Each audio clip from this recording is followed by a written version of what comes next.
اللہ تبارک و تعالیٰ نے اس دنیا میں اپنی دو مخلوق جنات اور انسان کو اپنی عبادت کے لیے پیدا کیا ہے۔ قرآن کے الفاظ ہیں ما خلقت الجن والانس الا لیعبدون، کہ میں نے انسان اور جنات کو پیدا ہی اس لیے کیا ہے کہ وہ میری عبادت کریں، میرے سامنے سجدہ کریں۔ اب سوال یہ پیدا ہوتا ہے کہ یہ عبادت کیا چیز ہے، عبادت کسے کہتے ہیں، عبادت کا طریقہ کیسا ہو، عبادت کس وقت کی جائے، یہ بتانے کے لیے اللہ تبارک و تعالیٰ نے پوری دنیا میں سے اپنے خاص بندے سلیکٹ کیے۔ کچھ بندوں کو انسانوں میں سے اللہ نے منتخب کیا جن کو اللہ نے نبی اور رسول بنایا۔ نبی اور رسول جن لوگوں کو اللہ تبارک و تعالیٰ نے بنایا، ان میں سب سے پہلے حضرت آدم علیہ السلام کا نام ہے، اور سب سے آخر میں جن کو نبی اور رسول بنایا وہ محمد الرسول اللہ صلی اللہ علیہ وسلم۔ ان اللہ کے نیک اور خاص بندوں نے دنیا میں آ کر اللہ تبارک و تعالیٰ کی طرف سے وحی جو ان پر آیا کرتی تھی جبرائیل علیہ السلام کے ذریعے، اس وحی کے نتیجے میں ان نبیوں اور ان رسولوں نے لوگوں کو، اپنی قوم کو بتایا کہ عبادت کیا ہے، عبادت کسے کہتے ہیں، وہ کون سے کام ہیں جن کو کرنا چاہیے، وہ کون سے کام ہیں جن سے بچنا ضروری ہے۔ یہ ان انبیاء اور ان رسولوں نے وحی کے ذریعے دنیا میں اپنی قوم کو اپنے اپنے زمانے میں اس کی تعلیم دی۔ انبیاء علیہ السلام کی جو تعداد ہے، قرآن میں تو تعداد نبیوں کی 25 یا 26 نبیوں کا تذکرہ قرآن میں ملتا ہے، ان کے نام ملتے ہیں۔ اس کے علاوہ ایک روایت ہے، ایک حدیث ہے، حضرت ابو ذر غفاری رضی اللہ عنہ کی مشہور حدیث ہے، صحیح ابن حبان میں اس کو نقل کیا ہے۔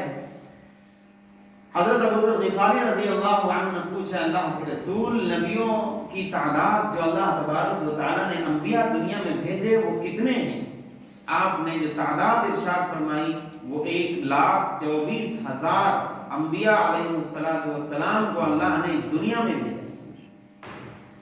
لیکن قرآن چونکہ ایک ہدایت کی کتاب ہے، اگر 1,24,000 نبیوں کا نام ہی قرآن میں گنا دیا جاتا تو پھر تو ایک قرآن تو ان کے ناموں کا بن جائے گا۔ اس لیے قرآن ناموں سے بحث نہیں کرتا ہے، کیونکہ تمام نبیوں اور رسولوں کا دین ایک، سب کا پیغام ایک، سب اللہ کے بندے، اللہ کو ماننے والے، اللہ کی طرف لوگوں کو بلانے والے، سب کا مشن چونکہ ایک، اس لیے جو خاص رسول تھے، نبی تھے، جن کے ساتھ بڑے اہم واقعات پیش آئے، ان کا تذکرہ قرآن میں کر دیا گیا۔ باقیوں کو یہ کہہ دیا گیا کہ سب کا پیغام یہی ایک ہے، اس لیے سب کے نام لینے کی ضرورت نہیں محسوس کی گئی۔ ان نبیوں اور رسولوں میں ایک بڑا خوبصورت نام عیسیٰ علیہ السلام کا ہے۔ اس لیے بھی بڑا عجیب واقعہ ہے اور بڑا خوبصورت تذکرہ عیسیٰ علیہ السلام کا اس لیے بھی ہے کہ یہ ایسی ذات ہے جو بغیر باپ کے اللہ تبارک و تعالیٰ نے دنیا میں پیدا کی، اور یہ کوئی انوکھی بات بھی نہیں ہے۔ آدم علیہ السلام کو تو اللہ نے بغیر ماں باپ کے پیدا کیا، ان کا تو کوئی نہیں ہے۔ اسی طریقے سے اماں حوا علیہ السلام کو اللہ نے بغیر ماں کے پیدا کیا،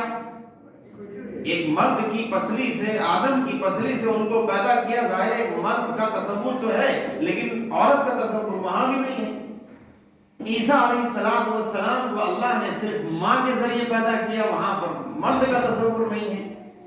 تو یہ کوئی ایسی انوکھی بات بھی نہیں ہے اللہ تبارک و تعالیٰ کے لیے،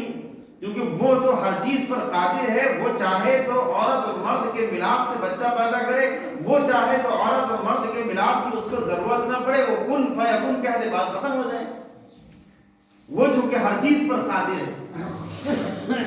لیکن اللہ تبارک و تعالیٰ نے عیسیٰ علیہ السلام کو جو پیدا کیا، مریم علیہ السلام کے بطن سے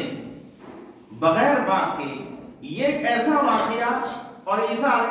السلام کا اس دنیا میں آنا اور اس دنیا میں آنے کے بعد عیسیٰ علیہ السلام کے ذریعے کچھ ایسے کارناموں کا وجود جن کو معجزہ کہا جاتا ہے، اللہ کی طرف سے ایسی چیزیں ان کو دی گئی. مثلا وہ کسی مردے کی قبر پر ہاتھ مار کر کہہ دیا کرتے قم بإذن اللہ، تو اٹھ کے کھڑا ہو جاتا. کسی نابینا کے آنکھ پر انہوں نے ہاتھ پھیر دیا تو اس کی بینائی واپس آ گئی. کسی کوڑ کے مریض کو اگر انہوں نے ہاتھ پھیر دیا، اس کو دعا دے دی تو وہ صحیح ہو گیا. مٹی کے پرندے چڑیاں بنا کر کے قم بإذن اللہ کہہ کر کے ان کو اڑا دیا تو وہ اڑنے لگی. اس طرح کی چیزیں اللہ تبارک و تعالی اپنے اپنے زمانوں میں ہر نبی کو دیا کرتا ہے، لیکن عیسیٰ علیہ السلام کو کئی چیزیں زیادہ دی، جس کے نتیجے میں بعض عیسائیوں نے عیسیٰ علیہ السلام ہی کو خدا یا اللہ کا بیٹے کا درجہ دیتے، نعوذ باللہ، اور یہ کہنا شروع کر دیا کہ عیسیٰ ان اللہ ثالث ثلاثہ، کہ اللہ جو ہے تین لوگوں کا تیسرا ہے، تینوں سے مل کے بنا ہے، کہ مریم اور عیسیٰ اور اللہ، مریم عیسیٰ اور جبرائیل. یعنی ایسا انہوں نے گھمایا ہے کہ آج تک وہ خود اپنے عقیدے کو حل نہیں کر پائے کہ یہ صحیح کیا ہے. اس لیے قرآن میں بڑی تفصیل کے ساتھ عیسیٰ علیہ السلام کے واقعے کو بیان بھی کیا ہے. اور اس موقع پر جو میرے عرض کرنے کا مقصد ہے اس بات کی، وہ یہ کہ ہر سال 25 دسمبر کو جو کرسمس ڈے منایا جاتا ہے، پوری دنیا عیسائیت بالکل نشے میں اور بالکل جشن میں ایسی ڈوب جاتی ہے کہ عیسیٰ کی تعلیم کیا تھی، عیسیٰ لے کر کیا پیغام آئے، ان سب کو بھول کر کے صرف ایک اپنا نشہ اتارنے کے لیے، اپنی نفسانی خواہش کو پورا کرنے کے لیے، اور جو سمجھدار لوگ ہیں عیسائیوں کے، وہ اپنے اس دین دھرم کو دنیا میں پھیلانے کے لیے طرح طرح کے ہتھ کنڈے اپناتے ہیں اس کرسمس ڈے کے تعلق سے. اور انہی کرسچنز اسکول میں ہمارے مسلم برادری کے بچے اور ہمارے چھوٹے چھوٹے معصوم بچے جن کے دل بالکل صاف ہیں، جن کے ذہن بالکل صاف ہیں، وہ چونکہ انہی کرسچنز اسکول میں تعلیم حاصل کرتے ہیں، تو بچپن ہی سے ان کے ذہن میں یہ ڈال دیا جاتا ہے کہ دیکھو جو عیسیٰ ہے یہی حق ہے، عیسیٰ ہی معبود ہے، اور مریم جو میری ہیں یہ ان کی ماں ہیں، یہ بھی خدائی کا دعویٰ اور خدا کا درجہ رکھتی ہیں، اور جو عیسیٰ چاہتے ہیں دنیا میں وہ ہوتا ہے. اور جو بائبل ہے، جو انجیل ہے، وہ دنیا کی سب سے اہم ترین کتاب ہے. یہ ایک طریقہ عیسائیوں کا ہے جو بچوں کے ذہن میں وہ منتقل کرتے ہیں، جو زہر کا جو یہ انجیکشن یہ کرسمس ڈے کے تعلق سے منا کر کے جو بچوں کے ذہن میں اور ان کے دلوں میں جو پیوست کرتے ہیں، یہ عیسائیت کی ایک طریقے کی تبلیغ ہے، اور اس سے ہمارے مسلم سماج کے بہت سے بچے اس سے متاثر ہو رہے ہیں. تو اس موقع پر یہ بات یاد رکھیں کہ مریم جو عیسیٰ کی ماں ہے، مریم کے والد ہارون اور ان کی ماں حنا، یہ ہارون سلیمان علیہ السلام کی نسل سے ہیں، اور مریم کی جو ماں تھی حنا وہ حضرت داؤد علیہ السلام کی نسل سے ہیں. یہ نبیوں کی نسل سے یہ سلسلہ ہے. آگے چل کر مریم کی جو والدہ تھی حنا، ان کو کوئی اولاد نہیں تھی، اس لیے بار بار وہ خواہش کرتی تھی، اپنے اللہ سے دعا کرتی تھی، مسجد اقصیٰ کی خدمت وہ کرتی تھی. ان کے شوہر حضرت عمران وہ مسجد اقصیٰ کے امام تھے. دونوں میاں بیوی بنی اسرائیل میں بڑی عزت و قدر کی نگاہ سے دیکھے جاتے تھے. بی بی حنا نے یہ اللہ سے درخواست کی، یہ دعا کی کہ اللہ مجھے بھی کوئی بچہ، مجھے بھی کوئی میرے بھی پیٹ، میری کوکھ سے بھی کوئی بچہ جنم لے، میری اس خواہش کو آپ پورا کر دیجئے. اللہ تبارک و تعالیٰ نے ان کو ان کے جسم میں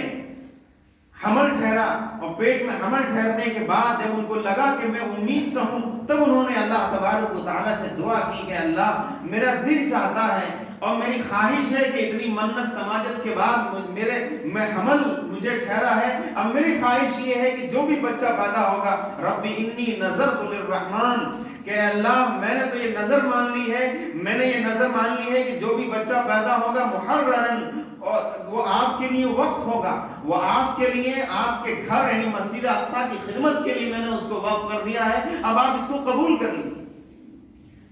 قرآن کہتا ہے فلما وضعتها قالت رب انی وضعتها انثى،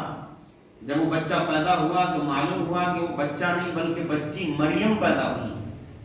اب مریم چونکہ ایک لڑکی ہے، لیس الذکر کالانثی، قرآن کہتا ہے کہ عورت اور مرد ظاہر ہے دونوں میں فرق ہے، لڑکی لڑکے کی طرح نہیں ہو سکتی. اب اس کو کیسے وقف کریں مسجد اقصی کی خدمت کے لیے؟ اب ایک طرف نظر مانی ہوئی ہے، وہ کہتی ہیں کہ اللہ اسی کو آپ قبول کر لیجئے، یہ تو میری لڑکی پیدا ہو گئی، میں نے تو نظر مانی تھی کہ آپ کے گھر کے لیے میں اس کو وقف کر دوں گی، اس کے حوالے کر دوں گی، اب آپ اسی کو قبول کر لیجئے. قرآن کہتا ہے فتقبلها ربها بقبول حسن وانبتها نباتا حسنا وکفلها زکریا، کہ زکریا جو ان کے خالو تھے انہوں نے اس بچی کی پرورش کی ذمہ داری سنبھالی، اور اللہ تبارک و تعالی نے خاص تربیت و پرورش کا انتظام مریم کی کر دیا کہ ذمہ داری ان کے خالو حضرت زکریا علیہ السلام جو وقت کے نبی اور پیغمبر تھے، مسجد اقصی کے اہم ذمہ دار اور اس کی امامت فرماتے تھے، ان کے سپرد کر دی گئی مریم کی کفالت ذمہ داری. مریم کے لیے جو حضرت زکریا ہیں وہ دراصل مریم کے حقیقی خالو ہیں، حقیقی خالو ہیں. خالو نے مریم کے لیے اپنی اس بھانجی کے لیے مسجد اقصی میں ایک خاص کمرہ بنوا دیا، تیار کر دیا، اسی میں مریم رہتی تھی، اللہ تبارک و تعالیٰ کی عبادت کرتی تھی، پروان چڑھتی رہی، بڑی ہوتی رہی. اس طریقے سے اللہ کی عبادت میں پروان چڑھی. قرآن کے یہ الفاظ کلما دخل علیہا زکریا المحراب وجد عندها رزقا قال یا مریم انا لکی ھذا قالت هو من عند اللہ ان اللہ یرزق من یشاء بغیر حساب، کہ جب زکریا مریم کے پاس آتے اور وہاں آ کر کے دیکھتے کہ مریم کے پاس تو پھل رکھے ہیں، قسم قسم کے میوے رکھے ہوئے ہیں، وہ پوچھتے مریم یہ کہاں سے آیا؟ مریم کہتی کہ اللہ کے پاس سے آیا. اور اللہ جسے چاہتا ہے بغیر حساب کتاب کے بے شمار روزی عطا فرماتا ہے، وہ اس پر قادر ہے. اس طریقے سے مریم کی پرورش ہوتی رہی. اور جب مریم جوان ہوئی اس وقت کچھ فرشتے مریم کے سامنے ظاہر ہوئے اور انہوں نے آ کر کے یہ کہا اے مریم ان اللہ اصطفاکی وطہرکی واصطفاکی علی نساء العالمین، مریم تمہیں اللہ نے چن لیا ہے، سلیکٹ کر لیا ہے، مریم تم کو اللہ نے تمام جہان کی عورتوں پر فضیلت بخش دی ہے، تم کو اللہ نے پاکیزہ بنایا ہے، مریم اپنے رب کی فرما بردار بنی رہو، سجدہ کرتی رہو، رکوع کرتی رہو. اس طریقے سے مریم کی تربیت ہوتی رہی. کچھ دن کے بعد مریم کے سامنے ایک عجیب واقعہ پیش آیا. وہ یہ تھا کہ جبرائیل علیہ السلام ایک انسان کی شکل میں مریم کے سامنے پیش ہوئے. فتمثل لها بشرا سویا، ایک ہٹا کٹا نوجوان مریم کے سامنے ظاہر ہوا. تو مریم چونکہ بچپن سے ایک نبی کی تربیت میں رہی، ایک پاکیزہ ماحول میں رہی، انہوں نے فوراً دیکھ کر کہا قالت انی اعوذ بالرحمن منک ان کنت تقیا، اور کہا کہ اے نوجوان اگر تو اللہ سے ڈرنے والا ہے، خدا کا خوف تیرے دل میں اگر ذرہ برابر بھی ہے تو یہاں سے چلا جا، میں اللہ کی پناہ میں آتی ہوں، میں تجھ سے دور بھاگتی ہوں، اللہ کی پناہ میں آتی ہوں. فرشتے نے کہا کہ مریم ڈرو نہیں، میں تمہارے رب کی طرف سے بھیجا ہوا ایک فرشتہ ہوں. قال انما انا رسول ربک لیہب لک غلاما زکیا، مریم میں تمہارے رب کی طرف سے بھیجا ہوا ایک فرشتہ ہوں، اللہ نے مجھے اس لیے بھیجا ہے کہ میں تمہیں ایک پاکیزہ اور ایک ذہین ترین بچہ میں تم کو دوں. یہ بات ایسی تھی کہ ایک شریف عورت ظاہر گھبرا جائے گی. مریم نے کہا کہ ایسا کیسے ہو سکتا ہے؟ قالت انا یکون لی غلام انا یکون لی ولد، کہ میرے بچہ کیسے ہو سکتا ہے؟ مجھے تو کسی انسان نے، کسی مرد نے چھوا تک نہیں، میں ایسی عورت بھی نہیں ہوں، مجھے کسی مرد نے چھوا تک نہیں، تو مجھے بچہ کیسے ہو جائے گا؟ اس فرشتے نے کہا کہ تمہارے رب کا حکم یہی ہے، اور تمہارے رب کے لیے یہ کام کوئی مشکل نہیں ہے، اس کے لیے تو آسان ہے. اس لیے مریم کو مفسرین نے لکھا ہے کہ اس فرشتے نے ایسے پھونک ماری اور اس کے بعد مریم کو حمل ٹھہرا. جب مریم کو حمل ٹھہرا تو اس کے بعد وہ پریشان ہوئی، حیران ہو گئی، اور یہ حمل بھی ایسا نہیں تھا عام حمل کی طرح کہ دھیرے دھیرے پروان چڑھے، بلکہ اس کی تو علامات ایک دم ظاہر ہو گئی. اور مریم اپنے حجرے سے نکلی، اور نکلنے کے بعد دور جا کر کے انہوں نے پناہ لی. قرآن کے الفاظ واذکر فی الکتاب مریم اذ انتبذت من اہلها مکانا شرقیا فاتخذت من دونهم حجابا فارسلنا الیہا روحنا فتمثل لها بشرا سویا. یہ پوری تفصیل کے ساتھ سورہ مریم میں قرآن نے یہ بیان کیا ہے. اور اس کے بعد قرآن کہتا ہے فاجاءها المخاض الی جذع النخلہ، جب بالکل ان کو درد ہونے لگا بچے کی پیدائش کا تو پھر وہ دور علاقے میں دور چلی گئی اور کھجور کے ایک تنے سے لگ کر کے ایسے بیٹھ گئی اور اس کے بعد وہ کہنے لگی کاش کہ میں مر گئی ہوتی اور کاش کہ میں مر کے بالکل ریزہ ریزہ ہو گئی ہوتی، میں پیدا ہی نہ ہوئی ہوتی۔ اس طریقے کی وہ باتیں اپنی زبان سے کہنے لگی، اپنے ذہن میں لانے لگی۔ یہ صورتحال ظاہر ہے ایک غیر شادی شدہ لڑکی ایک نبی کی پرورش میں پروان چڑھی، ایک پاکیزہ ماحول میں جس نے تربیت پائی ہو، اس کے ساتھ اگر ایسا معاملہ ہو تو ظاہر ہے اس پر کیا گزرے گی۔ مریم اسی کیفیت کو اپنے الفاظ میں بیان کر رہی تھی۔ اس موقع پر ایک فرشتے نے آ کر کے آواز دی، مریم لا تخافی ولا تحزنی، نہ ڈرو نہ گھبراؤ، دیکھو تمہارے پیروں کے نیچے اللہ نے چشمہ بہا دیا ہے، اور فرمایا وَهُزِّي إِلَيْكِ بِجِذْعِ النَّخْلَةِ تُسَاقِطْ عَلَيْكِ رُطَبًا جَنِيًّا، اس کھجور کے تنے کو پکڑ کے ایسے ہلاؤ اور اس کے بعد کھجوریں تمہارے اوپر گریں گی، ان کھجوروں کو کھاؤ، پانی پیو، اپنی آنکھیں ٹھنڈی رکھو۔ کوئی اگر تمہیں ملے کچھ پوچھے کہہ دینا انی نذرت للرحمن صوما فلن اکلم اليوم انسیا، کہ میں نے آج نہ بولنے کی نظر مان لی ہے، میں کسی سے بات نہیں کروں گی، بس پریشان نہ ہو، باقی اللہ سنبھال لے گا۔ بچے کی پیدائش ہوئی، پیدائش کے بعد یہ مریم اپنے اس بچے کو جب سماج میں لے کر کے آئی، قرآن کے الفاظ ہیں کہ جب یہ عورت، جب یہ مریم اپنے بچے کو سماج میں لے کر کے آئی تو لوگوں نے کہنا شروع کیا یا اخت ہارون ما کان ابوک امرأ سوء وما کانت امک بغیہ، کہ ہارون کی بہن یہ تم نے کیا کر دیا، تمہارے باپ بھی ایسے نہیں تھے، تمہاری ماں بھی ایسی نہیں تھی، اور تم نے یہ کون سا گل کھلایا، کون سا ایسا کام کر دیا، تم نے تو ناک کٹوا دی سب۔ مریم، قرآن کے الفاظ ہیں مریم نے فاشارت الیہ، قرآن نے مریم کا وہ تصور اور وہ کیفیت بیان کی ہے کہ مریم نے کہا کہ میں نے تو آج نہ بولنے کی نظر مان لی ہے، اور وہ چھوٹا بچہ جو عیسیٰ جو ایک پالنے اور جھولے میں لیٹا ہوا تھا اس کی طرف اشارہ کیا کہ اسی سے پوچھو یہ کہاں سے آیا۔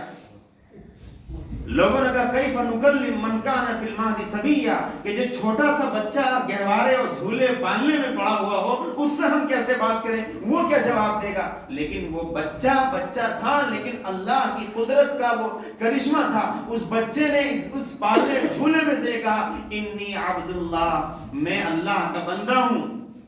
میں اللہ کا بندہ ہوں، اللہ تبارک و تعالیٰ نے مجھے بابرکت بنایا ہے، وجعلنی مبارکا اینما کنت، جہاں بھی رہوں اللہ نے مجھے بابرکت بنایا، واوصانی بالصلاۃ والزکاۃ ما دمت حیا، مرتے دم تک مجھے نماز اور زکات کی اللہ نے مجھے تاکید کر دی ہے، حکم دے دیا ہے، اور اس کے بعد یہ میری ماں ہے، یہ میری ماں مریم ہے، میں اس کا بیٹا ہوں، میں خدا نہیں ہوں۔ یہ مریم کہ بیٹے عیسیٰ نے جھولے اور اس پالنے میں رہ کر کے گفتگو کی، جو بات چیت کی، اس سے صاف ظاہر ہے کہ اللہ تبارک و تعالیٰ کی قدرت کا یہ ایک ایسا معجزہ ہے جس سے عیسائی دنیا اس سے دھوکہ کھا گئی، اور مریم کے بجائے اور عیسیٰ کو مریم کے بیٹے کے ساتھ ساتھ باقاعدہ انہوں نے مریم اور عیسیٰ دونوں کو ہی خدا تسلیم کر لیا، اور اس کے بعد ان کے نام کے ساتھ جو ہنگامہ کیا گیا دنیا بھر میں، ہم سب جانتے ہیں کہ اس 25 دسمبر کرسمس ڈے کو 2005 کی جو رپورٹ ہے 7 ارب ڈالر کی شراب اس دن پی گئی برطانیہ میں، اور 2005 اور 2002 میں 19,000 کیس، 19,000 مقدمے صرف ایک رات کے ریپ کے کیس درج کیے گئے۔ اس طریقے کی جو بدتمیزیاں اور بدتمیزی کا طوفان، عیسائیوں نے عیسیٰ علیہ السلام کو خدائی کا درجہ دے کر اور ان کو خدا کا بیٹا تسلیم کر کے اور ان کے نام کا سہارا لے کر کرسمس ڈے اور جشن منا کر پوری دنیا میں جو ہنگامہ کیا، یہ ہم سب واقف ہیں، پوری دنیا جانتی ہے، جبکہ قرآن کے جو الفاظ ہیں، بلکہ قرآن سے پہلے خود ان آپس میں اختلاف ہے۔ جو عیسائیوں کے فرقے ہیں مختلف، کوئی ایک رومن کیتھولک ہے اور اسی طریقے سے دوسرے فرقے ہیں، بعض فرقے کہتے ہیں کہ عیسیٰ کی پیدائش مئی کے مہینے میں ہوئی، بعض فرقے کہتے ہیں کہ عیسیٰ کی پیدائش 19 جنوری کو ہوئی، بعض فرقے عیسائیوں کو کہتے ہیں کہ نہیں 26 جنوری کو پیدائش ہوئی۔ یہ آپس میں ایسے مختلف ہیں، اور عجیب بات ہے قرآن کریم تو کہتا ہے کہ مریم کے پیٹ سے جس وقت عیسیٰ نے جنم لیا ہے اس وقت اللہ نے مریم کو کہا تھا کہ مریم کھجور کو ہلاؤ، کھجور گریں گی، کھجور پکی ہوئی ہیں یہ گریں گی، ان کو تم کھاؤ، ان سے تمہیں غذا ملے گی، طاقت ملے گی۔ پوری دنیا جانتی ہے کہ کھجور کس موسم میں پکتی ہے، کھجور سردی میں نہیں پکتی، کھجور کے پکنے کا موسم گرمی کا موسم ہوتا ہے، اس لیے صاف ہے قرآن کے بیان سے بھی اور خود ان کے اپنے اختلاف سے بھی یہ صاف ہے کہ عیسیٰ کی پیدائش وہ 25 دسمبر نہیں ہے، یہ صرف یہ تو عیسیٰ علیہ السلام کے دنیا سے کئی سو سال جانے کے بعد اس وقت کے پادریوں نے اور جو فادر جو ان کے پوپ ہوا کرتے ان سب نے مل کر کے ایک پروپیگنڈا کیا، اور اس کے بعد عیسائیت کی جو تعلیم تھی اصل انجیل کی بائبل کی اس کو بالکل توڑ مروڑ دیا، ہزاروں تبدیلیاں کر دی اور اس میں سے اپنی طرف سے اس قسم کے اضافے کر دیے اور اس کے بعد دنیا میں اس کو رائج کر دیا۔ اسی کے نام پر جو ہنگامہ 25 دسمبر کو ہونے والا ہے، اس موقع پر میری درخواست آپ لوگوں سے یہ ہے کہ جو بچے ہمارے اسکولوں میں پڑھنے جاتے ہیں، پہلی بات تو ہمارے مسلم ایسے اسکول ہونے چاہیے۔ اب اس کے کیا کس سے شکایت کی جائے؟ اتنے مالدار لکھنؤ اور ہندوستان میں دنیا بھر میں کتنے ایسے مالدار ہیں، اگر چاہیں تو اچھے اسلامی طرز کے اسکول انگلش میڈیم کی طرز پر قائم کر سکتے ہیں، لیکن نہیں، وہ تو اپنے دولت کے نشے میں چور چور ہیں، اللہ جانے کب عقل آئے گی۔ لیکن بہرحال جب تک نہیں آ رہی ہے تب تک تو مجبوری ہے ان اسکولوں میں بھیجنا۔ تو جو بچے، جن ماں باپ کے بچے اس قسم کے اسکولوں میں پڑھتے ہیں، ان سے میری درخواست ہے کہ 25 دسمبر کو کم از کم اپنے بچوں کو اسکول نہ بھیجیں، اپنے بچوں کو 25 دسمبر کو اسکول نہ بھیجیں، کیونکہ وہاں پر جو ایک عیسیٰ علیہ السلام کو خدا یا خدا کا بیٹے کا تصور بچوں کے ذہن میں ڈالا جاتا ہے، وہ بڑا خطرناک اور بہت ہی گھناؤنا عقیدہ ہے، جس کو قرآن سرے سے انکار کرتا ہے، وہ کھلا شرک ہے، جس کو بچپن سے ہی ہمارے بچوں کے ذہن میں اور ان کے دل میں بٹھایا جاتا ہے۔ قرآن تو کہتا ہے بدیع السماوات والارض انا یکون له ولد ولم تکن له صاحبہ، آسمان و زمین کا پیدا کرنے والا وہ اللہ، اس کے لڑکا کہاں سے پیدا ہو گیا؟ اس کی بیوی نہیں۔ یہ قرآن کے الفاظ ہیں، وَلَمْ تَكُنْ لَهُ صَاحِبَةٌ، اس کی بیوی نہیں، لڑکا کیسے ہو گیا؟ لَمْ يَلِدْ وَلَمْ يُولَدْ وَلَمْ يَكُنْ لَهُ كُفُوًا أَحَدٌ، نہ اس کا کوئی باپ ہے، نہ اس کا کوئی بیٹا ہے، نہ اس جیسا کوئی، نہ اس کے برابر کوئی، وَلَمْ يَكُنْ لَهُ كُفُوًا أَحَدٌ، کوئی اس کی برابری نہیں کر سکتا۔ قُلْ هُوَ اللَّهُ أَحَدٌ، وہ تنہا اکیلا ہے۔ یہ اسلام کا وہ ٹھوس بنیادی عقیدہ ہے، اسی عقیدے پر ہمیں اپنے بچوں کو زندگی گزروانی ہے، اسی پر جیتے جیتے ہم کو مرنا ہے، یہ وہ بنیادی عقیدہ ہے، یہی ہر ایک کی رگ و ریشے میں پیوست ہونا چاہیے۔ اور اس موقع پر جو درخواست میں نے کی، پھر سے میں کہوں کہ 25 دسمبر کو اپنے بچوں کو اس قسم کے جو اسکول جہاں اس قسم کی خرافات کی جاتی ہے، اپنے بچوں کو ہرگز اسکول نہ بھیجیں۔ ایک دن نہ جانے سے کون سی ایسی قیامت ٹوٹ جائے گی، کم از کم وہ اس گندے ماحول سے ایک دن کے لیے ہی صحیح اس گندے ماحول سے دور رہیں گے، اس خرافات سے دور رہیں گے۔ اللہ کی ذات سے امید ہے، اس برکت سے اللہ